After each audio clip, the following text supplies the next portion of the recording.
Welcome to Stellar Network. Ako si Angelo, ang inyong bagong host.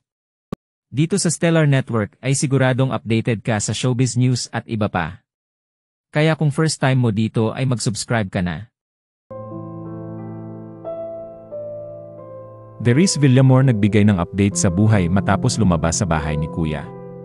Matapos ang kanyang kontrobersyal na pag-alis mula sa bahay ni Kuya, si Darius Villamor ay muling nagpakita sa publiko upang magbahagi ng kanyang mga karanasan at plano sa buhay.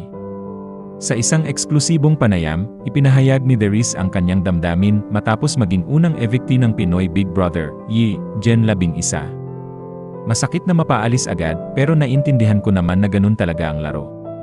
Sobrang dami kong natutunan sa loob ng bahay ni Kuya at sobrang thankful ako sa lahat ng naging karanasan ko doon, ani Darius. Ayon sa kanya, hindi naging madali ang mga task at ang pakikisama sa iba't ibang personalidad ng mga housemates, ngunit tinuring niya itong malaking oportunidad upang matutunan ang mas maraming bagay tungkol sa sarili at sa iba. Matapos lumabas sa bahay ni Kuya, naging abala si Darius sa ilang mga proyekto na hindi niya nagawa habang nasa loob pa siya ng bahay. Ibinahagi rin niya na muling nabuksan ang pinto ng mga oportunidad para sa kanya, kabilang ang ilang endorsement at mga bagong proyekto sa telebisyon at social media. Sa labas ng bahay, mas nakikita ko na ang totoong support system ko, lalo na yung mga taong nagmamahal sa akin. Na-appreciate ko talaga yung mga mensahe at suporta ng mga fans, lalo na nung mga panahong malungkot ako, dagdag pa ni Darius. Ayon sa kanya, mas lumawak ang kanyang pananaw sa buhay matapos ang kanyang journey, at ngayon ay mas handa siyang harapin ang mga susunod na kabanata ng kanyang karera. Sa kabila ng pagkakalabas niya sa nananatili pa rin ang koneksyon ni Darius sa kanyang mga co-housemates. Sinabi niya na patuloy siyang nakikipag-usap sa kanila at nagbabalak na magkasama-sama muli sa hinaharap. Hindi natatapos ang friendship sa loob ng bahay. Mas lalo pa nga kaming naging close ngayon, ani Darius. Bukod dito, nagplano rin si Darius na magbigay ng oras para sa kanyang sarili upang mas mapalawak ang kanyang mga interes at kasanayan. Gusto kong mas pagtuunan ng pansin ang self-improvement, lalo na sa mga bagay na passion ko. Excited na akong mag-explore pa ng iba't ibang opportunities, sabi niya.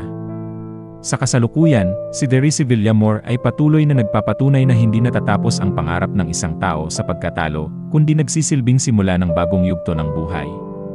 Marami ang nag-aabang sa kanyang mga susunod na hakbang, at siguradong mas makikita pa natin ang mas matapang at mas positibong Darius sa mga darating na araw.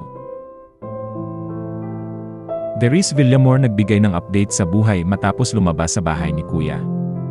Matapos ang kanyang kontrobersyal na pag-alis mula sa bahay ni Kuya, si Darius Villamor ay muling nagpakita sa publiko upang magbahagi ng kanyang mga karanasan at plano sa buhay. Sa isang eksklusibong panayam, ipinahayag ni Darius ang kanyang damdamin matapos maging unang evictee ng Pinoy Big Brother, Gen 11. Masakit na mapaalis agad, pero naintindihan ko naman na ganun talaga ang laro. Sobrang dami kong natutunan sa loob ng bahay ni Kuya at sobrang thankful ako sa lahat ng naging karanasan ko doon, ani Darius.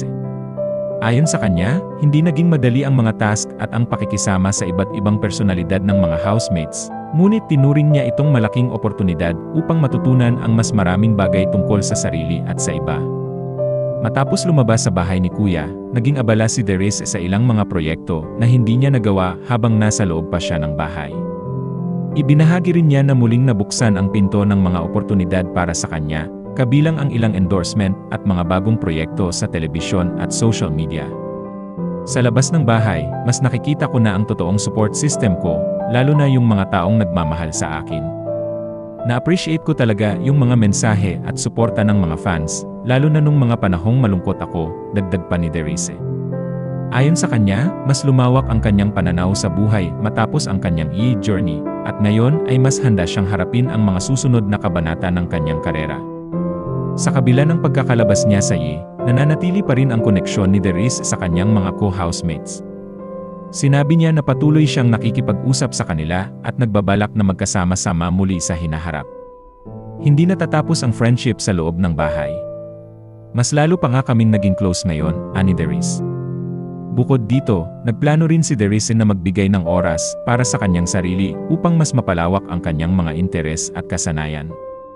Gusto kong mas pagtuunan ng pansin ang self-improvement, lalo na sa mga bagay na passion ko. Excited na akong mag-explore pa ng iba't ibang opportunities, sabi niya.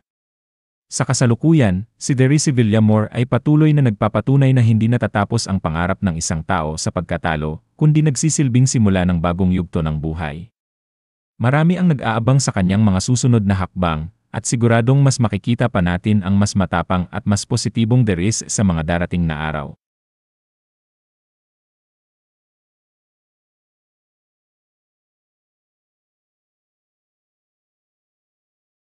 Ano ang masasabi niyo sa issue natin today?